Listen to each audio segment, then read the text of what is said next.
Cabinet આદિજાતિ વિકાસ અને પ્રૌઢ શિક્ષણ મંત્રી પ્રોફેસર ડોક્ટર કુબેરભાઈ ડિંડોર તેમના પ્રભારી દાહોદ જિલ્લાના ઝાલત ગામે શંકરભાઈ બિલવાડના ખેતરની શુભેચ્છા મુલાકાત લીધી હતી। તો ઝાલત ગામમાં સ્ટ્રોબેરી અને ગુલાબની ખેતી થાય છે। છેવાડાના વિસ્તારમાં સ્ટ્રોબેરીની ખેતી થાય છે। એ પરથી સાબિત થાય છે કે સંવેદનશીલતા અને દૂરંદેશી સાથે કામ કરતી યશસ્વી વડાપ્રધાન શ્રી નરેન્દ્રભાઈ મોદી અને મુખ્યમંત્રી શ્રી ભૂપેન્દ્રભાઈ પટેલના નેતૃત્વવાળી રાજ્ય સરકાર સૌના હિતને વરેલી છે।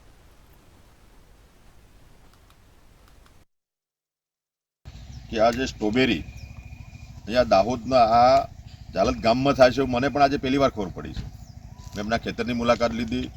એમને 2 હેક્ટર જેટલી જમીન છે, 4 ભાઈઓ એમાં ભાગીદાર છે અને સાથે સાથે આ પાછળ જે ગુલાબનું ખેતર છે ત્યાં પણ ગુલાબનું પણ ખેતી એમને કરી છે અને અહીંના ગુલાબ મેં પૂછ્યું તો 3000 જેટલા રૂપિયાનું પર ડે એનો ઉતારો થાય છે, એ પણ બહાર જાય છે। આ સ્ટ્રોબેરી સરસ, આ ખેતરની મુલાકાત સ્ટ્રોબેરી છે, સ્ટ્રોબેરી સરસ મને આ ખેતરમાંથી મેં લીધી છે।